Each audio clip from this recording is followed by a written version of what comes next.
Salut salut, bienvenue pour un nouveau vlog. Pour moi aujourd'hui on est vendredi 20 septembre et il est 18h39. Je vous l'aurais très sûrement dit dans le dernier vlog pour vous, mais moi j'ai pas encore clôturé le dernier vlog. Mais bref, c'est marqué dans le titre quoi qu'il arrive, j'ai décidé de faire un week-end à 1000. Je sais pas trop ce qui s'est passé entre hier soir et ce matin, mais j'ai décidé de faire un week-end à 1000. Je sais plus, hier soir avant de dormir, pendant la nuit, ce matin, je sais pas. Mais j'ai décidé de faire un week-end à 1000, donc en gros, ce matin j'ai failli me mettre en retard à cause de ça d'ailleurs. Mais je sais pas pourquoi, j'avais décidé de compter les pages avant de partir. Parce que pour ceux qui savent pas ce que c'est un week-end à 1000 c'est de lire 1000 pages sur un week-end. Alors le challenge de base, il a été créé par Lily Bookin, donc Alison de la chaîne Lily Bookin. Et c'est de lire 1000 pages entre le vendredi 19h et le dimanche minuit, 1000 pages de ce que tu veux, des livres, des BD, des graphiques, des mangas, des ce que tu veux, mais 1000 pages, voilà. Moi je l'ai un petit peu décalé. Il y avait de base sur l'année des week-ends spécifiques prévus pour les week-ends à 1000 que tout le monde entre guillemets fait ensemble si ça vous tente, parce qu'il y a une forme de communauté comme sur tous les challenges. Mais je sais même pas si elle l'a fait pour 2024. En tout cas, moi, ça fait des mois, des années que je fais des week-ends à 1000 quand j'ai envie. Voilà, j'aime bien ce challenge. Je trouve ça cool de, pendant vraiment un week-end, consacrer quasiment tout mon temps à la lecture parce que c'est comme ça que je peux lire les 1000 pages, sinon j'y arrive pas. Et là, j'ai un petit peu décalé le challenge parce qu'en fait, comment vous dire, dimanche, à partir d'une certaine heure, probablement 18h, par là, je ne serai plus toute seule. Alors, techniquement, je peux lire quand je suis pas toute seule, mais comme je vlog ce week-end à 1000, je veux avoir lu les 1000 pages avant de plus être toute seule pour pouvoir vous le dire en vlog et clôturer ce vlog. Ce qui implique que je termine mon week-end à 1000 vers genre 17h dimanche et pas minuit. Tu vois. Du coup, j'ai un peu décalé ces heures-là sur le vendredi et en gros, j'ai commencé le week-end à 1000 depuis que je suis rentrée du boulot vers 16h30. Si tu comptes, je rajoute moins d'heures que j'en perds, mais bref, ça c'est mes ajustements techniques à moi. Et donc en fait, j'ai pris tous les graphiques que j'ai empruntés de la bibliothèque et que je vous ai montré à vous dans le dernier vlog, sauf les complots à Versailles, puisque c'est le tome 5 que j'ai pris et que moi j'en suis au tome 4 que j'ai pas lu. Donc j'ai compté toutes ces pages-là. Et les deux livres qui me restent à lire en dehors de celui que j'avais commencé, donc de ma palle, du mois de septembre, vous allez les voir, ces deux livres-là, c'est Les Lutins Urbains et 43 rue du Vieux Cimetière, de je sais plus qui à chaque fois, je suis désolée, mais je vous les montrerai dans ce même vlog de toute façon. Et donc, toutes les pages de tous les graphiques, plus les pages de ces deux livres-là, ça me fait quelque chose comme 800 pages, pas très loin. Et donc, il me manque 200 pages. Voilà, le livre que j'ai en cours et que quoi qu'il arrive, je vais avancer, et d'ailleurs, c'est principalement ce que j'ai lu là, sur ce début de week-end d'Amil pour moi, c'est Les Âmes Croisées de Pierre Bottero, et quand j'ai commencé le week-end à 1000, j'étais à peu près à la page 200, donc il faut que j'atteigne précisément la page 401 de ce bouquin-là, si je veux atteindre les 1000 pages, avec les graphiques et les 800 pages que je vous ai dit là. Je sais pas si je vais être capable réellement de lire 200 pages de ce bouquin-là en à peine 2 jours au final. Mais en même temps c'est possible parce que là je suis déjà à la page 277. Et aussi, donc il faut que j'atteigne la page 401 pour finir, pour atteindre les 1000 pages, sachant que le bouquin fait 424 pages. J'essaye de regarder le nombre de pages sans me spoiler la fin, parce que je suis tombée sur les commentaires. En fait, j'ai été sur la page Booknote pour récupérer le lien, pour vous le mettre dans la description du dernier vlog, puisque j'en ai parlé aussi dans le dernier vlog. Et je suis tombée sur des commentaires, et notamment sur 2 commentaires qui disaient « Oh là là, la fin, mon dieu !»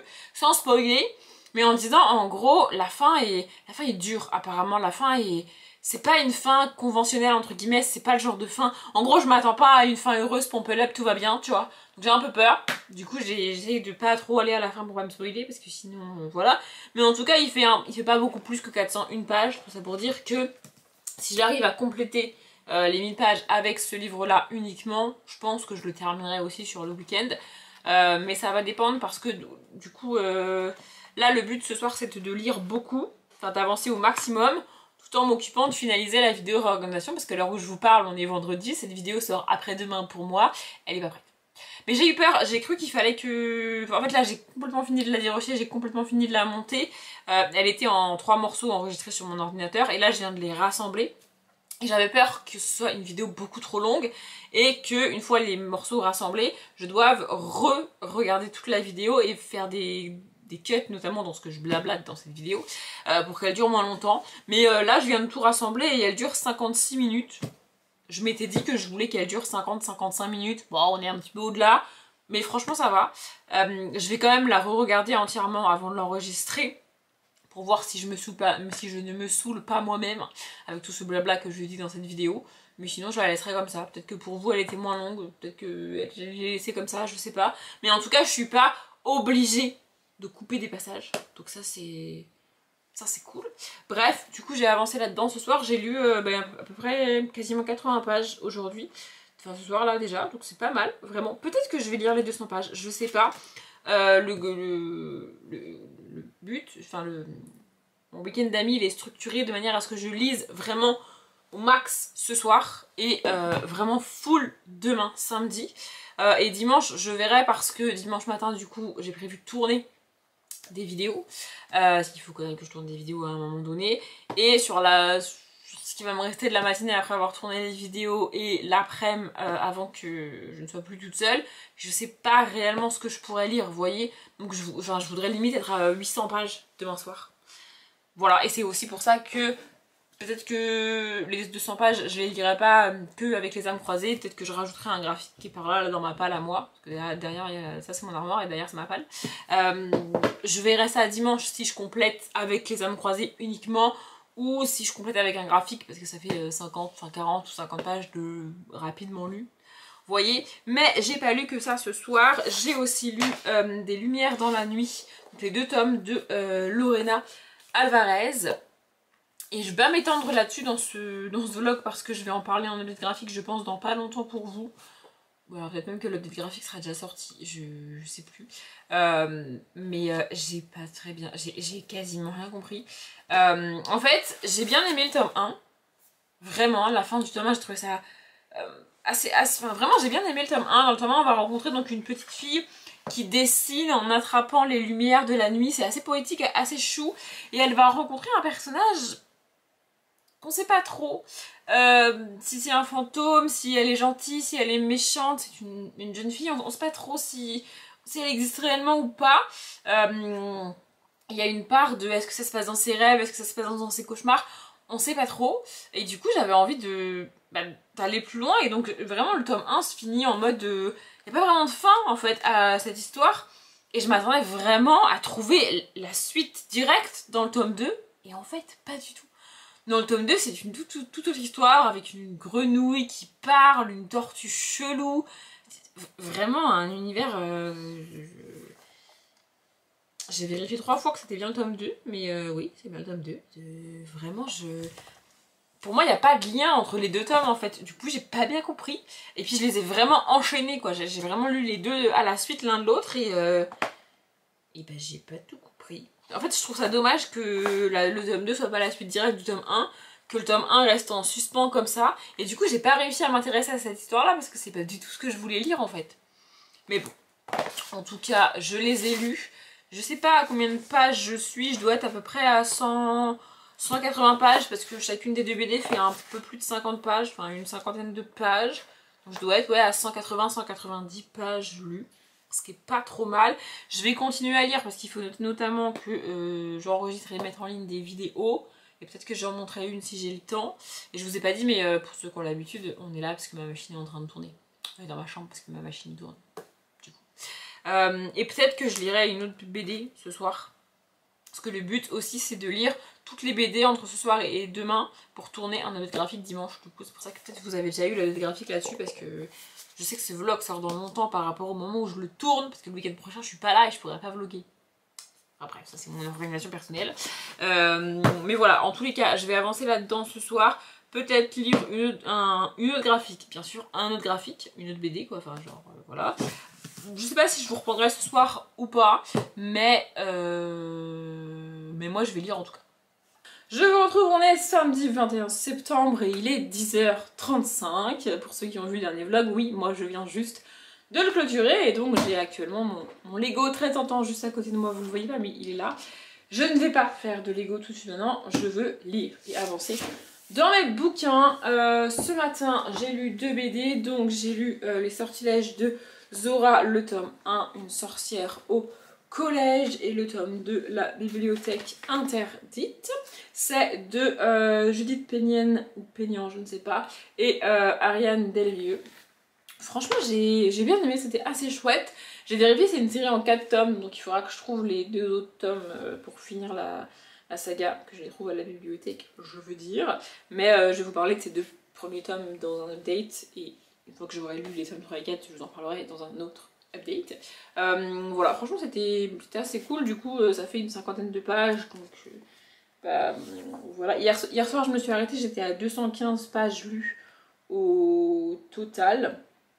Et là ce matin, ouais, j'ai dû lire un peu plus de 100 pages avec ça, et j'ai avancé dans le Pierre Bottero que je vais vous montrer. Je dois être en gros à 330, 40 pages de lu, ce qui est pas si mal. Et donc le Pierre Bottero, donc là je suis à la page 321. Il en fait, je vous l'ai dit dans le dernier vlog, c'est le même moment pour moi, donc je suis à la page 321, là, ce samedi matin. Il reste une centaine de pages. Je pense que je vais le finir, alors peut-être aujourd'hui si j'y arrive, ou alors demain, je me garderai la fin pour demain, mais en gros je vais compléter les pages du Week-end Ami définitivement avec ce bouquin là.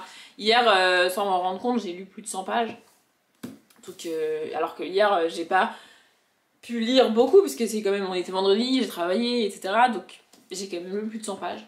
Ça se lit extrêmement vite, hein, j'adore l'efficacité de l'écriture de Pierre Bottero. Il y a 2 choses que j'adore, c'est les descriptions qui sont efficaces et courtes. On n'a pas des descriptions, on n'a pas des pages et des pages et des pages de descriptions. On est quand même en fantasy, avec un monde de fantasy, avec un univers, avec une structure politique différente de la nôtre, des perles, des cendres qui sont des genres de personnes, enfin des castes de la société, vous voyez, on a des créatures, on a des paysages qui nous sont décrits, enfin on est vraiment dans un monde de fantasy vraiment posé et vraiment construit, mais de manière hyper efficace, c'est-à-dire que en général c'est en début de chapitre, alors pas de tous les chapitres, hein, mais je sais pas, je dirais un chapitre sur 6, 8 par là, le chapitre commence par de la description, t'as 2, 3, 4 maximum paragraphes de description qui te décrivent l'école, une salle particulière,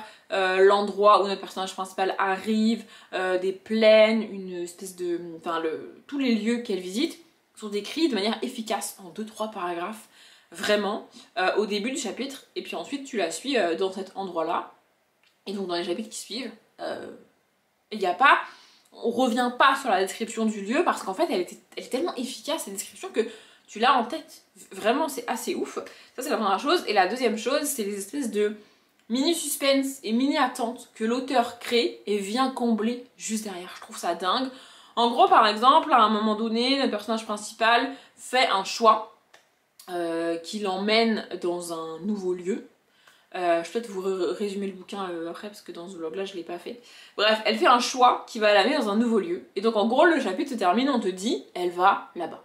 Donc tu t'attends au début du chapitre suivant à avoir, comme j'expliquais, le détail de cet endroit-là et qu'est-ce qu'elle va y faire, etc. Sauf que non, le chapitre suivant démarre 2-3 jours plus tard et elle est dans un endroit totalement différent. Donc on te dit ça dans les premières lignes du chapitre, qu'elle n'est pas du tout à l'endroit où on t'a dit qu'elle allait aller, qu'elle est ailleurs et qu'il s'est passé 2 jours. Et en fait, t'as à peine le temps de te dire attends, mais qu'est-ce qui s'est passé pendant ces 2 jours? Qu'est-ce qu'elle fout là? Pourquoi elle est là? C'est quoi ce nouvel endroit? Que l'auteur dit pop, pop, pop. On va revenir du coup 2 jours en arrière, pardon, pour que je t'explique ce qui s'est passé. Vous voyez, il crée une attente qu'il vient combler direct, ce qui rend la lecture ultra efficace, ultra dynamique, et c'est vraiment plaisant à lire, j'adore, vraiment. Ici du coup on suit Nawel, une jeune fille de 16-17 ans. Par là, on est dans un monde de fantasy, comme je disais, et donc il y a les cendres qui sont le peuple, en fait, un petit peu les paysans. Ils font partie de l'armée, c'est eux qui... En gros, c'est eux qui font vivre la société, c'est les monsieur et madame tout le monde, vous voyez, qui n'ont aucun pouvoir et qui sont assez soumis. Et de l'autre côté, on a les perles, dont fait partie notre personnage principal, qui dirigent la société, qui sont les familles riches, les familles dirigeantes, il y a un roi, un prince, etc., etc. Et donc nous on suit Nawel qui appartient à cette haute caste de la société, qui va en cours et qui essaie de se former. Donc, du coup, elle va à l'école et à la fin du processus scolaire, tous les élèves doivent choisir une robe. Donc il y a plusieurs types de robes. En gros, c'est un métier qu'ils doivent choisir. Donc il y a les gouvernantes, les historiens, les mages. Il y en a d'autres, hein, j'ai pas tout retenu. Les prêtres, je crois. Donc, on leur donne à tous la même formation. Et à la fin de leur formation, ils font un vœu pour dire quelle robe ils veulent porter. Et puis ensuite, on leur dit oui, on leur dit non. Et on les suit dans ce qui se passe une fois qu'on leur a dit oui ou qu'on leur a dit non. Et donc nous, on rencontre Nawel. Je l'ai dit dans le dernier vlog, au début du bouquin, elle est vraiment détestable au possible. Mais genre, vraiment, t'as envie de la tarter. Elle fait un truc absolument immonde, absolument horrible. Et elle le fait sans même y penser. Juste parce qu'elle peut le faire en fait. Vraiment, mais c'est horrible. Et ça m'a rappelé ce que dit Piketty Bookin dans ses derniers vlogs. Elle dit que dans les livres qui sortent aujourd'hui, elle retrouve des héroïnes mal construites. Des héroïnes qui sont pas là pour qu'on les aime. Qui sont pas là pour... parce qu'elles sont belles, parce qu'elles sont fun, parce qu'elles sont parfaites. Elles sont pas du tout parfaites. Elles sont pas du tout là pour être aimées. Elles sont là parce qu'elles portent l'univers et pour faire ce qu'elles ont à faire dans l'univers. Et elle dit que c'est trop cool de retrouver ça aujourd'hui. Et bah, Nawel est de l'époque une héroïne comme ça, parce que ça c'est un livre qui date. Moi je le lis aujourd'hui, mais c'est un livre qui date évidemment. Voilà, il est sorti en 2010. Donc ça fait un moment. Et c'est exactement ce genre d'héroïne pas du tout parfaite, détestable, que tu peux pas supporter et que tu vas voir évoluer. Elle va pas devenir parfaite du tout, mais elle va évoluer et c'est vraiment cool de la suivre. Et donc voilà, on la suit là-dedans, dans ce qui se passe au début, on présente le personnage, on présente l'univers, et puis ensuite il se passe des choses et on la voit changer de lieu, évoluer, faire des choix, etc. Et vraiment j'adore ce bouquin-là, c'est vraiment cool. Je sais pas si je le finirai aujourd'hui, mais le but c'est de le finir dans ce vlog-là, c'est sûr. Mais là, c'est pas dans ça du tout que je vais avancer, puisque j'ai décidé de commencer ça. Donc ça c'est les lutins urbains, le tome 1, l'attaque du Piz Raptor de Renaud Maric. Voilà, c'est un des 2 livres que je dois lire sur ce week-end à 1000 pour atteindre les pages, hein, parce que il a beau me rester 100 pages de ça, ça va pas me suffire pour atteindre les 1000 pages. Donc voilà, je vais commencer ça. J'aimerais bien en gros lire la moitié ce matin et puis finir cet après-midi. Il fait une centaine de pages je crois, peut-être un peu plus. Donc ouais voilà, c'est ça, il fait 27 pages, 26 pages. Voilà. Donc le but c'est de lire à peu près la moitié ce matin, donc une soixantaine de pages, et puis de le continuer et de le finir cet après-midi. C'est ce que je vais aller faire, et puis peut-être que je lirai une autre BD avant de vous reprendre, mais je vous reprendrai quand j'aurai lu la moitié des lutins urbains. Donc... Il est quelle heure? Il est 14h50, pour tout vous dire, j'ai un petit coup de barre, c'est pour ça que je me suis levée de mon canapé pour vous parler. J'ai avancé en termes de lecture, même si j'ai fait une grosse pause pour moi dans le week-end d'Emile et dans la lecture, puisque j'ai enfin pris le temps de regarder ma propre vidéo réorganisation avant de la mettre en ligne et de la rendre publique, en fait, parce que alors que je vous parle, pour moi elle sort demain, pour vous elle est déjà sortie il y a un moment, mais pour moi c'est demain, donc j'ai regardé cette vidéo. Donc oui, je me suis littéralement écoutée parler pendant 1 heure. Donc bref, ça m'a pris du temps et en même temps j'ai fait du rangement et tout parce que juste regarder ma vidéo c'était voilà. Je voulais juste voir s'il n'y avait pas trop de problèmes parce que je vois toujours des petits défauts et si je m'écoute je recommence le montage encore et encore et encore. Donc à un moment donné il faut s'arrêter. Bref, donc ça m'a pris quand même pas mal de temps de faire ça, mais j'ai avancé. J'ai lu la moitié de Lutin Urbain, le tome 1, l'attaque du Pizza Raptor, donc de Renaud Maric.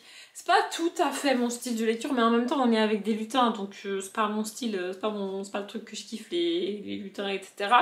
Mais même la construction du bouquin est assez bizarre. On est avec des adultes, chose à laquelle je m'attendais pas forcément. Je m'attendais à être avec des personnages qui sont des enfants, mais on est avec des adultes. Et c'est raconté de manière un peu floue, tu sais pas trop, enfin tu sais pas trop ce qui se passe, un peu comme le personnage principal, et c'est bizarre, mais ça se lit plutôt bien, et on est dans le genre d'histoire où l'auteur casse le 4e mur. Le 4e mur, si vous savez pas ce que c'est le mur fictif qu'il y a entre l'auteur, les personnages, et le lecteur, la lectrice, l'auteur ou l'autrice d'ailleurs. Et en fait, c'est quand soit un personnage, soit l'auteur lui-même ou l'autrice elle-même s'adresse directement à la personne qui lit le bouquin dans le livre. Et là, c'est le cas, il y a pas mal de petits... voilà, là par exemple, c'en est un. Vous voyez, en fait, c'est des notes de bas de page, comme ça. Et ça, c'est directement l'auteur ou le livre, je sais pas trop, qui s'adresse à la personne qui lit le bouquin. Vous voyez, donc ça casse le quatrième mur, et là par exemple c'est un assez bon moyen d'inclure le lecteur ou la lectrice à l'histoire. C'est presque comme si on était le héros, en tout cas là, ce qui se passe dans les notes de bas de page, du coup c'est pour aider l'action et le personnage, c'est assez cool. C'est un peu dommage que ce soit fait en notes de bas de page parce que je suis un peu allergique aux notes de bas de page, mais bref. Et on a quelques illustrations, alors il y en a vraiment pas tant que ça au final, mais il y en a quand même quelques-unes, je vous montre. Voilà, j'ai lu la moitié, c'est assez loufoque, assez déjanté, c'est pas forcément le genre d'univers que j'aime bien, mais ça se lit bien, donc voilà. J'ai aussi avancé dans les âmes croisées, bon pas énormément, je suis à la page 350 je crois, 355 pardon, donc ouais j'ai lu j'étais à la page combien tout à l'heure, je sais plus. Bref, j'ai dû lire peut-être une vingtaine de pages, une trentaine de pages depuis tout à l'heure. Donc voilà, j'avance et j'ai lu ça principalement pendant que ma vidéo réorganisation se mettait en ligne, ce qui a pris 20 minutes, je dirais, parce qu'il m'a affiché une bonne demi-heure, mais j'ai pas lu une demi-heure parce que j'aurais lu plus que ça sinon. J'aime toujours autant, là on est dans un passage un peu plus narratif, un peu plus où il se passe un peu moins, où il y a un peu moins d'action, donc voilà, mais j'aime beaucoup ce bouquin là. D'ailleurs je vous l'ai pas dit, là j'ai officiellement dépassé la moitié du challenge puisque je suis à 516 pages lues, donc c'est plutôt pas mal, et j'ai atteint ça assez rapidement parce que j'ai lu La Grande Ourse, donc de Bordier et Sanoué. C'est Elsa Bordier, il me semble. Je crois que c'est Elsa son prénom. Bref. Voilà, c'est une BD quand même qui fait quelque chose comme 80 pages, donc c'est pas mal. Et c'est une BD qui se lit vite, qui se lit assez vite parce qu'il y a pas mal de... Il n'y a pas énormément de texte, et il y a pas mal de planches où il n'y a pas de bulles ou quasi pas de bulles. J'essaye d'en trouver une, mais j'essaye d'en trouver une qui est au début pour éviter de trop vous spoiler, mais je n'en trouve pas. Ah oui, voilà, par exemple celle-ci, voilà, il n'y a que 2 bulles sur la double page là, et il y a aussi des doubles pages où il n'y a absolument pas de texte, donc ça va assez vite à lire. J'ai bien aimé, j'adore les dessins, vraiment, Sanoé, l'illustratrice, j'adore son style, j'adore ses BD, vraiment. L'histoire en elle-même était plutôt chouette, un petit peu trop contemplative à mon goût, mais c'est sympa. Voilà, je sais pas s'il y a d'autres... Je crois avoir déjà lu des BD de Elsa Bordier, mais je suis plus très sûre. Faudrait que je vérifie et que je regarde ce qu'elle a fait d'autre. En tout cas, les illustrations de Sanoé sont à mon sens vraiment magnifiques, et c'était plutôt sympathique. Voilà, là du coup je me suis dit que j'allais faire une pause après avoir mis en ligne ma vidéo, parce que sinon j'allais m'endormir sur le canapé, littéralement. Non pas que le roman de Pierre Bottero soit ennuyeux, pas du tout, c'est juste que je sais pas, j'ai un coup de barre, j'ai mangé accessoirement avant tout ça, et ouais, j'ai un petit coup de barre, vraiment, un peu... Voilà, je me suis couchée pas spécialement tôt hier soir et je me suis levée quand même assez tôt ce matin. J'ai pris aussi le temps de faire un peu de rangement dans mon appartement, donc toujours en regardant ma propre vidéo, enfin en écoutant ma propre vidéo plutôt. Et j'ai d'autres trucs à faire qui m'empêchent, entre guillemets, de lire. Il faut notamment que je monte le dernier vlog pour vous. Ça serait bien qu'il soit prêt assez rapidement, comme ça sera sorti de ma tête.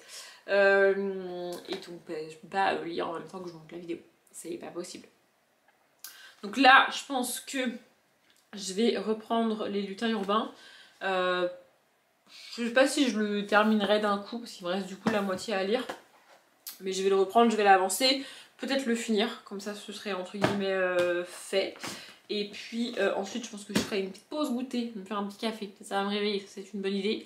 Et après, il me reste 3 BD. Enfin, il me reste 4 BD à lire, dont 3 qui sont de la même saga et que je pense que je vais enchaîner. Donc je pense qu'après je lirai les BD avant qu'il fasse trop sombre parce que je préfère lire les BD quand il fait jour. En lumière artificielle ça fait des reflets et tout et ça me dérange beaucoup. Bref, et puis après il faudrait que j'avance dans le Pierre Bottero. Franchement on est pas mal, je sais pas si j'aurai le temps de commencer l'autre livre que j'ai prévu de lire sur ce week-end à 1000 aujourd'hui ou si je le lirai que demain. Mais franchement on est pas trop mal. Voilà, l'objectif toujours c'est d'atteindre les 800 pages au total lues ce soir, donc depuis hier soir. Je sais pas si vous avez compris. Pour qu'il me reste pas énormément à lire demain et que ce soit faisable malgré les activités que j'ai prévues demain. Voilà, je vous retrouve plus tard. Il est 20h22 précisément et je vais arrêter de lire pour aujourd'hui. Je suis à 804 pages lues au total depuis hier et je suis contente. Je vais pas vous les présenter dans l'ordre chronologique cette fois-ci. Je viens juste de finir Les Armes croisées de Pierre Bottero. Effectivement la fin n'est pas une fin conventionnelle, on va dire, je peux pas trop en dire sinon ce serait spoilé. Vraiment cette fin est extrêmement touchante, elle est vraiment belle malgré les événements. Vraiment j'ai adoré ce bouquin, je vais pas m'étaler ici, je viens juste de le finir vraiment. Je vais digérer tout ça et je vous en reparlerai en update. Mais ouais, c'est pour moi un des meilleurs livres de l'auteur, si ce n'est le meilleur. Et c'était un livre à lire, vraiment. Voilà, je n'ai pas vraiment les mots, mais c'est juste le temps que je digère et que je remette mes idées en place et je vous en parlerai mieux en update. Dans un tout autre registre, j'ai fini Les Lutins Urbains, le tome 1. Honnêtement, j'ai le tome 2, mais je le lirai pas parce que c'est pas du tout, mais alors pas du tout, mon style de livre, c'est pas du tout ce que j'aime. Je l'ai lu en entier, alors honnêtement, j'ai pas tout compris de la fin. Déjà parce que j'avais pas très envie de le finir, mais je l'ai quand même fini. Et aussi parce que je piquais légèrement du nez en lisant la fin du bouquin. J'ai eu d'énormes coups de barre toute l'après-midi. Mais je l'ai quand même fini. Voilà, c'est une enquête sur des lutins qui volent des pizzas et des espèces de... Enfin, des flics qui enquêtent là-dessus sans réellement croire que les lutins existent. L'univers est extrêmement loufoque, comme je l'ai déjà dit. C'est un peu trop barré pour moi. Mais au moins, j'aurais essayé. Voilà.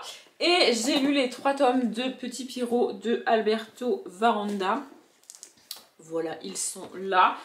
C'était des lectures efficaces. Et pour le bouquin à 1000, franchement, c'était des pages rapidement lues. Puisque je l'ai regardé, j'ai mis 6 minutes à lire chacun des tomes. Enfin, j'ai 6 minutes par tome. Donc... voilà, c'est chou, c'est mignon. Après, ce que je reproche à ce genre de bouquins et d'albums, c'est qu'il n'y a pas vraiment d'histoire en fait. C'est suivre un personnage sans but, c'est juste avoir des petits bouts d'histoire et des petits bouts de sa vie, mais on suit Petit Pierrot qui va à l'école et puis qui est ami avec un escargot. Voilà, mais il n'y a pas vraiment d'histoire, il n'y a pas vraiment de message, il n'y a pas vraiment de construction. C'est assez poétique et c'est assez mignon à lire, mais en fait une fois que j'ai fini de lire, je me dis ouais c'est cool mais ça sert à quoi? Enfin voilà, je suis pas très sûre que ce soit pour moi, mais bon je les ai quand même lus. Voilà, du coup je suis à 800 pages lues, demain j'ai un bouquin à lire. Et il me reste une BD, si je lis réellement tout ça complètement, je dépasserai même les 1000 pages. Peut-être que je vais commencer le bouquin ce soir, honnêtement je ne pense pas, mais peut-être. Mais là, du coup, je vais commencer le Lego en regardant le Murder in the Building parce que en fait, j'ai envie de faire le Lego, mais en même temps je suis fatiguée et j'ai la flemme. Je sais pas trop quoi faire. Je sais pas trop. Mais j'ai envie de faire le Lego et là j'ai le temps de le faire. Je veux dire, il est même pas 9 h, il est pas tard.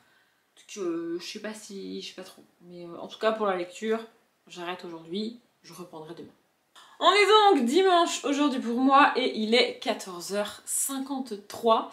Je suis pas sûre d'avoir déjà fini un week-end à 1000 aussitôt ou plus tôt. Mais là c'est le cas, j'ai atteint et même dépassé les 1000 pages puisque je suis à 1023 pages lu, ce qui me permet de venir maintenant clôturer ce vlog. Je sais pas si je vais commencer autre chose ce soir parce que j'avoue que je suis particulièrement dans un bon mood de lecture. Peut-être que je vais commencer Poussière Fantôme, qui est le dernier livre de ma page du mois de septembre. Peut-être que je vais le commencer aujourd'hui. Je pouvais pas réellement le commencer avant aujourd'hui parce qu'il est dans ma palle de l'automne, donc je devais attendre de toute façon. Mais c'est l'automne, officiellement. Alléluia. Bref, ce matin... Enfin non, j'ai quasiment pas lu ce matin en fait parce que je me suis levée, je me suis préparée, je me suis occupée de mes cheveux, bidule, machin. Puis j'ai tourné pas moins de 3 vidéos, ce qui m'a pris globalement toute la matinée. Et après manger, j'ai lu. Voilà, et en gros depuis midi et demi, parce que j'ai mangé tôt, depuis midi et demi j'ai quasiment fait que lire et donc j'ai atteint et même dépassé les 1000 pages comme je disais. J'ai lu le dernier graphique qu'il y avait dans ma palle du mois de septembre et le dernier graphique que j'avais prévu de lire sur ce week-end, à savoir Le Manoir Sheridan, le tome 1, La Porte de GN de La Montagne et Maï. Et c'était sympa, mais il y a un défaut pour moi dans cette BD qui fait que ça me bloque dans ma lecture des BD. C'est exactement comme l'histoire des chapitres trop longs. Ce qui me dérange, c'est les pages vraiment avec énormément de texte. Genre quand je vois ça, je suis en mode oula, ça fait beaucoup quand même. Et il y a vraiment beaucoup de pages comme ça avec vraiment énormément de texte et ouais, ça fait lourd à lire. Enfin, les grosses BD comme ça, enfin les grosses bulles comme ça, je trouve ça chiant à lire en fait. Mais bref, j'ai quand même terminé ce tome 1 et je vais essayer de voir si je peux pas trouver la suite d'occasion. En gros ici, on va être dans cette espèce de vieux manoir un peu décrépit qui tombe presque en ruine. Ce manoir a été construit par un homme il y a des années, dans les fins 1800 je crois. Et ici on est à la 3e génération qui possède ce manoir de cette même famille, vous voyez. Sauf que donc du coup il y a le grand-père qui a construit ce manoir et ce domaine avec tous ces hectares, etc. À l'époque il y avait plein de domestiques pour aider à l'entretien du manoir, du domaine, etc. Sauf que le fils a fait des placements catastrophiques et a en gros ruiné la famille et perdu toute la fortune de la famille. Donc le manoir ne peut plus être correctement entretenu. Et nous on suit donc la 3e génération. Alors c'est le petit-fils certes, mais on le rend compte, il doit bien avoir la cinquantaine, pour vous donner un ordre d'idée. Et donc lui il essaye de se débrouiller, il n'a plus qu'un seul domestique et il essaye de se débrouiller pour que le manoir ne tombe pas réellement en décrépitude. Donc ça c'est le point de départ au niveau du manoir. Et puis au début on est avec un jeune homme d'une vingtaine d'années qui a eu un accident dans les parages et donc le propriétaire du manoir l'a sauvé, l'a ramené au manoir et l'a un petit peu soigné et il va lui proposer de faire sa convalescence au manoir, ce que le jeune homme va accepter. Et puis plus on va avancer, plus on va en apprendre plus sur le propriétaire du manoir, l'histoire du manoir et sur son frère, à cet homme, son grand frère, qui est décédé dans des circonstances assez bizarres quelques temps plus tôt. Et on va avancer là-dedans et on va basculer dans une histoire surnaturelle en fait. J'ai bien aimé, vraiment j'ai trouvé ça très cool, j'adore la couverture. Je suis un peu moins fan, en fait c'est pas que j'aime pas les dessins à l'intérieur, c'est que je trouve l'ambiance des dessins moins ouf que celle de la couverture. Celle de la couverture est vraiment ouf. Voilà, et la jeune fille sur la couverture, c'est la nièce du propriétaire du manoir, qui a aussi son importance dans l'histoire. J'ai bien aimé, franchement c'était assez chouette, et je vais tenter de trouver la suite comme je l'ai dit. Et donc le dernier livre que j'ai lu sur ce week-end à 1000, c'était trop cool, c'est 43 rue du Vieux Cimetière, le tome 1, Trépassez votre chemin de Kate et M. Sarah Kleiss. Franchement pareil, je vais essayer de voir si je peux pas trouver la suite d'occasion, c'était trop cool. Je n'en avais aucune idée avant de le commencer, mais c'est un roman entièrement épistolaire, il n'y a que des échanges de lettres entre les différents personnages et il y a quelques coupures de journal au fil des pages. De temps en temps on a une page du journal local, je vais essayer de vous en trouver une, mais évidemment je ne vais pas y arriver sinon c'est pas drôle. Voilà, il y a des pages comme ça, mais il n'y en a pas tant que ça au final. Et ce qui est hyper bien fait, c'est qu'à chaque fois qu'on a des échanges de lettres, c'est pas les mêmes écritures. Vous voyez, là c'est une personne, là c'est une autre personne. Il y a en tout 4 personnes qui vont échanger des... Enfin non, bien plus que ça d'ailleurs. Bon, je pourrais pas vous dire, je peux pas les compter, mais Il y en a plusieurs. En gros, on va suivre un vieil auteur un petit peu bougon. Il a écrit une saga de 12 livres jeunesse sur les fantômes, donc. Et ça fait 20 ans qu'il n'a pas écrit. Et il essaye vainement d'écrire le 13e tome qui est un petit peu maudit. Mais il n'y arrive pas vraiment. Et il va décider au début de l'été, donc ce livre se passe en été. Voilà. Au début de l'été, il va essayer de louer, enfin il va décider, pardon, de louer le 43 rue du Vieux Cimetière, qui est un espèce de petit manoir, une petite bicoque un peu biscornue, dans un petit village. Il se dit, voilà, je vais aller là-bas, ça va me changer les idées, ça va me changer d'air, et peut-être que là-bas, j'arriverai à écrire. Sauf que ce manoir est réputé pour être hanté, et il va découvrir que... une fois au manoir, il va découvrir que non seulement effectivement il y a potentiellement un fantôme, mais qu'en plus il y a également un autre habitant avec qui il va devoir cohabiter alors que c'était pas prévu dans sa tête. Mais dans le contraste de location, c'est bien écrit. Et donc on va avoir des échanges de lettres entre ce vieil auteur de romans jeunesse, son éditrice, son assistant. Il y a aussi du coup ce fameux comment dire, j'ai dit quoi tout à l'heure, je sais plus, l'autre habitant de la maison. Il va échanger des lettres avec lui et potentiellement une espèce de fantôme, c'est pas trop au début.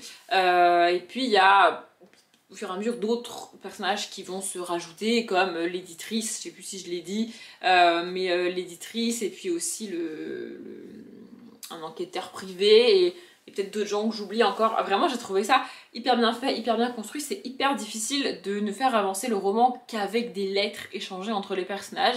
Il y a vraiment pas d'autres narrations, pas d'autres textes, et c'est hyper bien fait, c'est hyper bien construit. Franchement, j'ai adoré cette histoire. L'ambiance m'a beaucoup rappelé la saga de Monsieur Tan, donc le truc avec Elliot et les fantômes là. Je sais plus c'est quoi le titre du tome 1. Voilà, le titre de la saga c'est 109 rue des Soupirs. Vraiment ça m'a rappelé cette ambiance là avec des parents. Il y a aussi des parents un petit peu totalement irresponsables.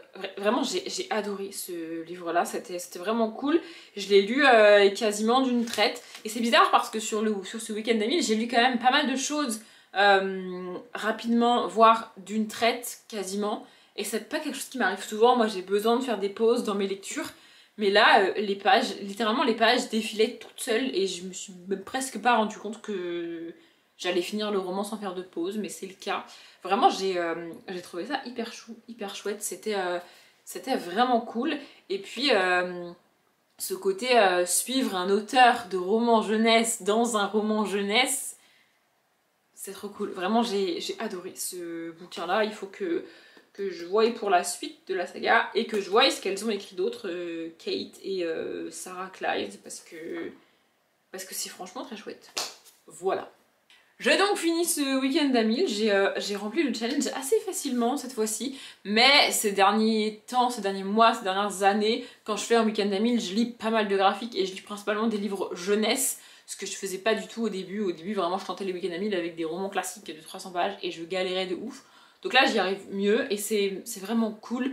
Ce mois de septembre vraiment m'a réconcilié réellement avec la lecture et le fait de lire au quotidien, ce qui était plus trop le cas depuis mai, juin par là.